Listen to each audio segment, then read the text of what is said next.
মীমাংসুৰ অহিংস আন্দোলনৰ সমৰ্থনত কাৰ্বি-আংলং জিলা সমাজকৰ্মী সুমন ৱাংচুৰ অহিংস আৰু গণতান্ত্ৰিক আন্দোলনৰ প্ৰতি সহমৰ্মিতা প্ৰকাশ কৰি সদৌ অসম ছাত্ৰ সন্থা আহ্বানত সদৌ কাৰ্বি-আংলং জিলাৰ ছাত্ৰ সন্থাই এক মম শিক্ষা প্ৰজ্বলনৰ কাৰ্যসূচী ৰূপায়ণ কৰে। এই কাৰ্যসূচীত বোকাজান আঞ্চলিক ছাত্ৰ সন্থা বিষয়ববীয়াসকল আৰু সদস্যসকলে অংশগ্ৰহণ কৰি আন্দোলনৰ প্ৰতি সংহতি প্ৰকাশ কৰে। এই সন্দৰ্ভত বোকাজান আঞ্চলিক ছাত্ৰ সন্থাৰ সহকাৰী সম্পাদকজনে কয় যে এই সমগ্ৰ বিষয়টো গণতান্ত্ৰিক আৰু আলোচনাৰ জৰিয়তে সমাধান হ'ব লাগে। তেওঁ কেন্দ্ৰীয় চৰকাৰক সোনম ৱাংচুৰ দাবীসমূহ গুৰুত্ব সহকাৰে বিবেচনা কৰি আলোচনাৰ মাধ্যমেৰে এক ইতিবাচক সমাধান উলিয়াবলৈ আহ্বান জনায়। ছাত্ৰ সন্থাৰ মতে গণতন্ত্ৰ মত প্ৰকাশ অধিক শোচনীয় থাকিব লাগে আৰু যিকোনো সমস্যা সমাধান শান্তিপূৰ্ণ আলোচনাৰ জৰিয়তে সম্ভৱ।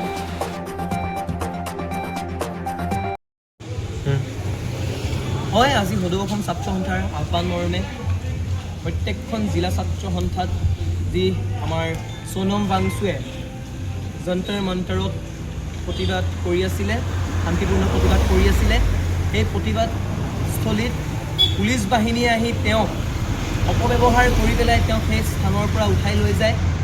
তাৰ প্ৰতি আজি আমি সদৌ অসম ছাত্ৰ সন্থাৰ আহ্বান মৰ্মে আমি প্ৰত্যেকখন জিলা সদৰত আমি মৌমিতা কাৰ্যসূচী আমি হাতত লৈছোঁ আৰু এই মৌমিতা কাৰ্যসূচীৰ ভাগ আমাৰ ডিফুত হ'ব লাগিছিলে, কিন্তু কিছু অসুবিধাৰ বাবে আজি বোকাজানত আমি এই মৌমিতা কাৰ্যসূচী হাতত লৈছোঁ আৰু এই মৌমিতা কাৰ্যসূচীৰ দ্বাৰাই আমি কেন্দ্ৰীয় চৰকাৰক দাবী উত্থাপন কৰিছোঁ যে সোনম ৱাংচুক অতি সোনকালে ৰেহাই দিব লাগে আৰু দ্বিতীয়তে তেওঁৰ আমি গম পোৱা মতে তেওঁৰ পত্নীকো তেওঁৰ কাষলৈ যাবলৈ দিয়া নাই আৰু তাত থকা যি আন্দোলনকাৰীসকল আছে, যি ছাত্ৰ ছাত্ৰীসকল আছে, সেই ছাত্ৰ ছাত্ৰীসকলকো পুলিচে অপব্যৱহাৰ কৰিছে। অপব্যৱহাৰ কৰাৰ লগতে তেওঁলোকক বহুতো আন্দোলনৰ পৰা বাধা আৰোপ কৰিব যত্ন কৰিছে পুলিচে।